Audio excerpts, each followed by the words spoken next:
Thanks for tuning in today. I'm Dr. Nick, the Incrementalist. Join me as I seek out the small incremental changes being applied in other industries that we can learn from and that can be applied in healthcare. Can these changes bring immediate value, but also add up to the big improvements and revolution we need in healthcare? Come along with me to explore the possibilities. My innovative guests from around the globe have used small incremental improvements to achieve their moonshot. And today, I'm delighted to be joined by Jeff Ruby. He's the founder and CEO of Newtopia. Jeff, thanks for joining me today. It's wonderful to be here, Dr. Nick. Thank you for having me. So if you would, share us a little bit of the background to your story and how you arrived at this point in your career and Newtopia. Sure. I would characterize myself as a bit of an accidental health innovation person. I didn't start out in this direction. I did a JD MBA and thought I was heading toward a career in corporate law of all things, and found myself fairly miserable in that vocational choice. In the same week that I chose to resign and find something to do found me. It was a call from my dad, who'd been diagnosed with abdominal cancer at 54. And it was really his experience was my awakening to this realization that what we call healthcare often doesn't have a lot to do with keeping healthy people healthy, and has much more to do with managing illness as it comes, much more of a sick care system. And I was struck by that through his experience. And then the next major aha moment came sitting in the oncologist office with him. My dad's first question was, Doc, how did I get this? And I'll never forget the oncologist responding with, Mr. Ruby, a lot of this has to do with some unlucky genes and your lifestyle choices, which in that moment, I have to admit, I wasn't sure I understood what he meant. But I certainly knew that I may share some of those unlucky genes and may not understand what healthy lifestyle choices mean for me to avoid sitting in that chair.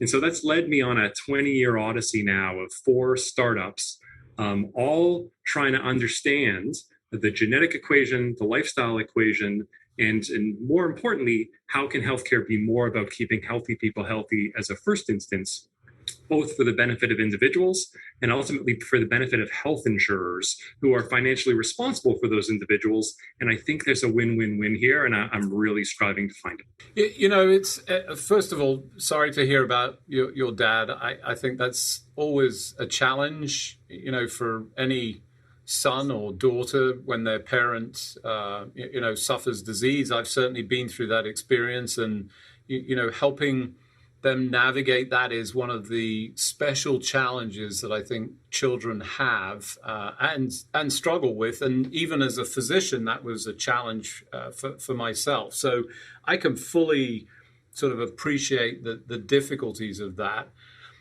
But you started out by saying, that he wanted to know where it had come from. And, it's a contribution of a number of factors. And, obviously you share some genes with your parents, as we all do. That was a contribution, but there was also lifestyle. But that was a little bit of a mystery. Tell us a little bit about your exploration of that and what you discovered along the way. Well, I think in many ways where what I've been exploring and in many ways what we're applying at Newtopia is, of course, this concept that human health has got a genetic contribution. Of course, there's a social determinant contribution, and then there's the choices we make each and every day.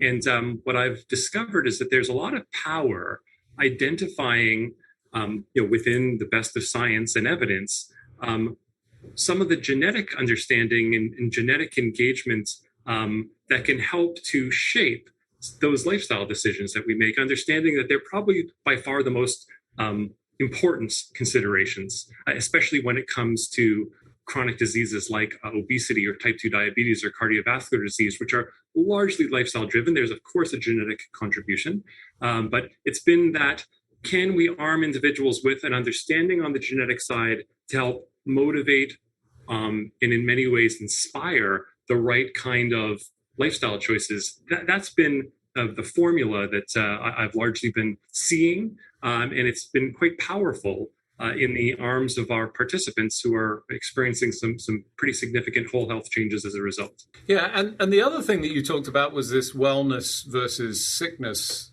or sick care, and I think that's entirely right. Our healthcare system has been a sick care system. In historical context, that was because that's what we knew. We've now sort of expanded this. We now understand that, you know, those lifestyle changes can impact. I mean, as I go back through my career, you know, I recall being told that 95% of the genome was junk, and, you know, the balance of it was, you know, contribution.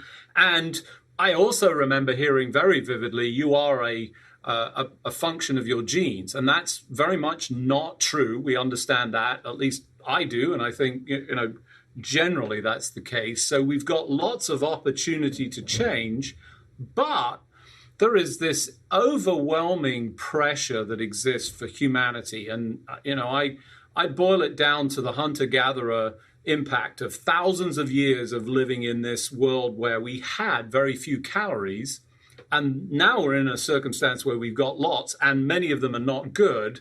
But our programming, our preference is to pile in because the body says, well, I don't know when this is going to come up. So you're essentially combating something that is extraordinarily difficult because of the sort of innate programming. How are you approaching that? Well, so, and I would just, I would just say, and I say with a massive amount of humility and deference, that I think our, you know, healthcare practitioners, physicians like yourself, healthcare workers, health systems, brilliant, fantastic, best in the world, but yet haven't had the focus on the human behavior change, the habit change, and the primary prevention side. And I think that's where Newtopia is trying to come in as an adjunct. In addition, it's not one or the other. I think it's both. And what we've been trying to do is really be there from an inspiration perspective. You're right. The massive forces that you've just described are very much present. And I oftentimes say it feels like humans are in a bit of a casino, you know, where you've got the nutrition and lousy nutrition interests. You've got more and more immobility and more distraction from screens and social media, you know, tearing away at our attention to be outdoors and having mental health impacts. And unfortunately, the casino is winning. And Newtopia is trying to be a counterbalance force to that. And it's not an easy one, but it's by betting on the individual and arming them with the right confidence, the right inspiration, and trying to tap into that intrinsic motivation for them, whatever that may be. And it's something that's being done. It has to be done one-on-one. It's not a course that can be taught. And it's not something that can be, I believe, algorithmically applied, you know, just through an app. But I think by tapping into that intrinsic motivation and by really learning about an individual genetically, socially, behaviorally, there's an opportunity to really focus in on incremental habit change, small, tiny changes that effectively make the individual their engine of success. They become a snowball. And that's what we're really here to create. Well, of course, you're singing my song, so we're going to be in violent agreement about those incremental changes. So thank you for that. I absolutely concur with that. Tell us a little bit about what Newtopia does and how you go about it. Yeah, sure. I mean, at a high level, you know, Newtopia is a habit change company that's, you know, working with health insurers today, whether they be self-insured employers or whether they be private health plans for fully insured populations or, you know, Medicare Advantage populations. And together, we're looking to prevent, reverse, and slow chronic disease. We're looking to impact the cost of healthcare by doing so. And in many ways, we're trying to, through these relationships we create, help steer individuals to potentially filling some gaps in care or to impacting some quality metrics, which ultimately impact the health insurers' bottom line as well. What we're doing is becoming students of each individual at risk. And by being students, we are looking to learn about each individual socially from a social determinant perspective, behaviorally from a personality, motivation, and readiness to change perspective. And where we've really done something novel is on the genetic side. We've pioneered an area we call genetic engagement, which is not using genes to identify ancestry. It's not about disease risk, plenty of those opportunities out there, but it's really trying to answer two fundamental questions for each individual. The first, have they inherited factors from mom and dad that could be impacting their weight and lifestyle, namely so they can stop blaming themselves? Because Dr. Nick, I believe that a lot of that blame that goes on, that shaming and blaming, is a huge inhibitor for building confidence in having, building new habits. Right? If you shut down and believe there's nothing you can do, then good luck trying to change someone's behavior. But this idea that it's not your fault is really powerful.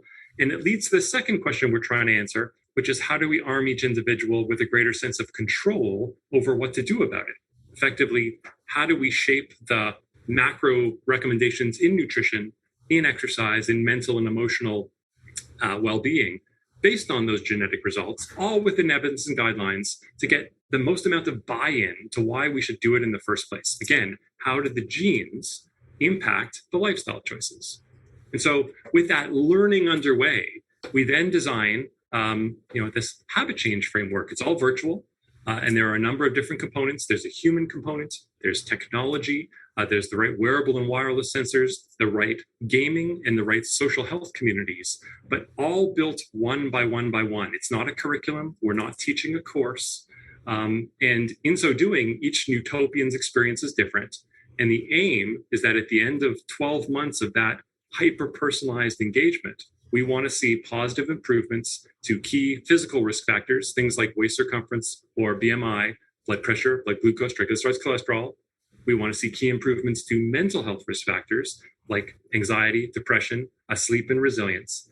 And we as a business go at risk for those outcomes as a performance-based partner. So if we don't deliver them, we don't charge or we don't get paid.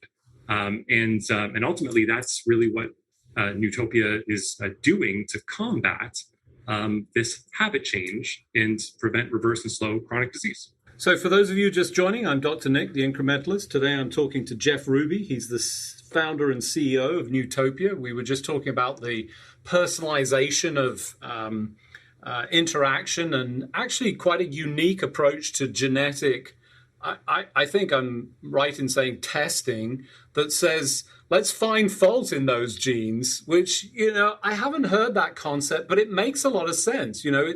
You're right. It is nice to apportion blame to something that you can't control, and that's contributory. I think an awful lot of people feel, in many respects, hopeless. I mean, you see this time and again. We saw, a big expansion of this, I think, through the pandemic.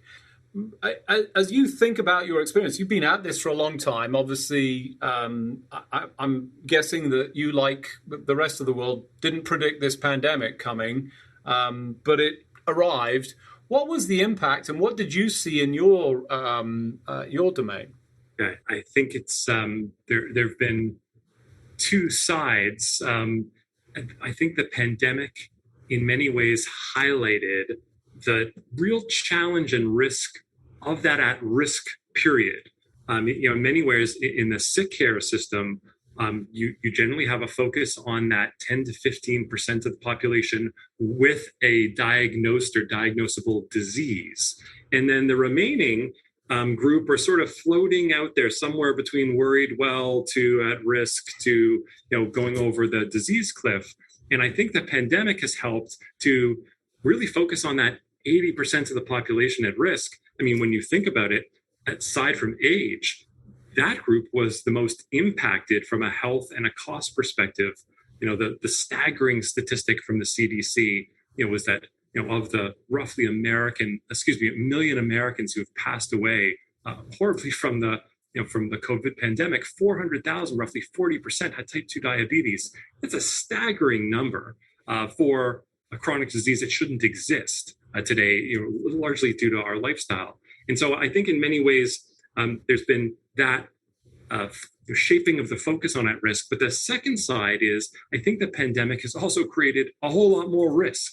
When you think about the multiple years we've now spent distancing in some way or shape or form, probably eating in a worse fashion, maybe not being as active, and with massive mental and emotional stress that continues today with burnout and great resign and all of the corollary elements, that's just creating more risk. And so for employers or for populations of insurers, that's the tinder for even greater physical and emotional risk factors. And unfortunately, I think it's going to unleash a rather large tidal wave of more and more chronic disease in its wake. Yeah, I think that's absolutely right. And, we have to find a way of changing that trajectory. And what I like about this approach is the personalization of it. But at the same time, it gives me pause, because as I think about personalization, that typically adds time, cost, additional sort of impact in terms of being able to do that. And, you described it almost as building blocks. Are you able to do this and make it widely available and economical? So really that's been the art here. And we describe ourselves as a tech-enabled habit change company. There's a lot of fantastic technologists and technology that enable that personalization so that it can be delivered both at scale and effectively to larger and larger populations. Today we're servicing some of the largest employer populations and insurer populations in the United States. And we continue to be very excited about these partnerships and to continue to grow into them. And we've been constantly investing in more and more technology that will enable this handoff between the best of human and the best of digital, understanding that at its core, I believe humans respond to humans and change in response to humans. So there must be a human component to it. But once that trust and that confidence is built in one another, as we've all seen, few of us are having phone conversations with our friends and loved ones. There's a lot more texting going on. Once the trust is built, there's a lot more shorter burst communications. We too can mimic and do mimic that and offer more group dynamics as well. So yes, I guess the answer is we've built a platform by which we can scale and offer economics to make it affordable for the health insurer, very valuable to the participants, and ultimately for us at risk. There's a really viable business and a business model here as well. As you create a economic model that starts to deliver this personalization, what are your input? How are you gathering the information to know what the habits are to change?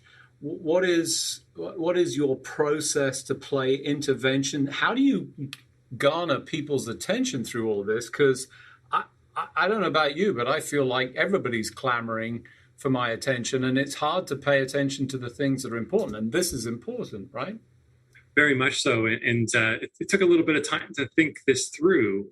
What we're leveraging on the front end are risk identifiers that are being used today by health insurers throughout the US. And so those could be as part of benefits as an employee or as a member of a plan. Individuals may be participating in a biometric test on a voluntary basis or a health risk assessment, or there may be some claims data analysis going on with the health insurer, or they could be using a CDC-based risk screener. And what Newtopia is doing is we are leveraging those data sources that are in place today to help identify the roughly 80% of the population who've got elevated risks. But the most important part is, while it's important for us to understand that individuals at risk, what we're playing on is the timing when that individual at risk understands both the risk factor, but what it means. And so the notion that, I'm heading toward a heart attack or a stroke or the development of type 2 diabetes or a musculoskeletal injury or maybe a serious mental health disorder, we want to play at that moment of concern with an opportunity to do something about it. And that's generally where our engagement begins and where our conversion begins in either the employer or the plan setting. And then once we've converted that individual at risk to a Newtopia participant, our learning begins. And so we're using a couple tools to be able to draw out the social determinant background, the personality, motivation, readiness to change, And of course, we're using just a simple saliva-based genetic test to evaluate the genetic engagement portion. And so that really helps to inform that starting point. And then along the way, we've now built a very powerful engine whereby each of our participants is matched to a member of our team called an Inspirator. Those are really coaches with superpowers at Newtopia. And so between the ongoing communication with the Inspirator and participant and all of the metadata that we're collecting through the interaction with our platform, we're able to assess changes, and we're able to make dynamic changes ourselves to the recommendations around habits in nutrition, exercise, and mental and emotional well-being. So it's a very dynamic process with inputs coming, but we're constantly refreshing those inputs so that we can remain dynamically relevant to the individual. And it's probably why we have some of the highest engagement rates in the industry, bar none, over what is sometimes 5+ years of engagement on our platform. So as you look back, you've obviously managed to tease out the elements of success, what drives that engagement. I think, amongst all of the things that you talk about, they're all important, but actually getting people to act on information, to me, feels like the sort of core foundation. What have you found to be the sort of key elements to affecting that change? Because you've obviously found a pathway to this. What have been the sort of learning points through that experience? I think in many ways, it's meeting an individual on their journey when this is going to be meaningful to them is very important. So getting that timing right, I'd say, is a very big lesson learned.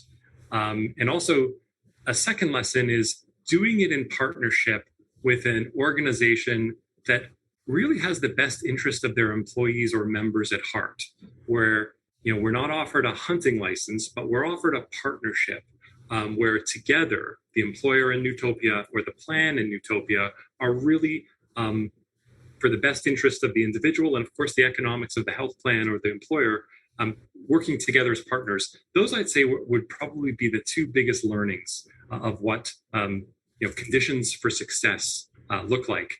And then the last would be, once we have that insight, it's tapping into that intrinsic motivation, right? It's extrinsic rewards are important, but ultimately tapping into someone's why and then building very incrementally and ultimately making them the engine of their success. Always back to that intrinsic motivation. I would say that's the ultimate formula. So clearly important. I think we can both agree we're going to see much, much more of this. I mean, there's no question that the impact of this pandemic, both clinically but also mentally, and all the sort of downstream effects are going to be huge. So tremendously important. What are you excited about? What does the future hold for you as you look forward and continue to sort of add to the platform and the capabilities? No, I'm both terrified and excited by where we are in and around risk, and I think there's an awareness that staying the current course, there's only so much percentage of GDP that we can keep investing here, and I'm seeing more and more innovators turn to looking for prevention and at risk, whereas in the past it was a nice to have. I think it's becoming much more of a must have these days, and I'm excited about that shifting. From the Newtopia standpoint, we're just about to stand a brand new engagement platform up, which is bringing the very best of engagement technology, communication technology, nudge technology, video and group dynamics together. And I think it's going to really help take what we're already doing to the very next level, both for the benefit of individuals, for the health plans who are our partners, and for Newtopia. So those would be where I'm excited the most about. Well, I like that. I always try and end on the positive, but I'm with you. There's a little bit of terrified elements in all of this, but that's what drives some of the change. I think it's helped push us in the right direction. I think I have to be optimistic that whilst we're going to see all of this, there are pathways and affecting this change, and being able to not just answer your father's question, after the fact, but to be able to have influenced it so that maybe he never asked that question ultimately would be, a prime sort of goal. Unfortunately, as we do each week, we've run out of time. So it just remains for me to thank you, Jeff, for joining me on the show. Thanks for joining me. A real pleasure to be here. Thank you for having me and hearing out our Newtopia concept. Thanks for joining me today. Do you have any better ideas, or have you found a small incremental change that's brought about a big improvement in your world? Let's continue the conversation on our hashtag, The Incrementalist, or share with me at DrNick1 on Twitter. You can find more information about the show on our program page at healthcarenowradio.com. And tune in next time to hear my discussions with leaders and innovators from around the globe who've revolutionized their space by using small incremental improvements to achieve their moonshot. I'm Dr. Nick, the Incrementalist, and I'm starting a revolution through evolution.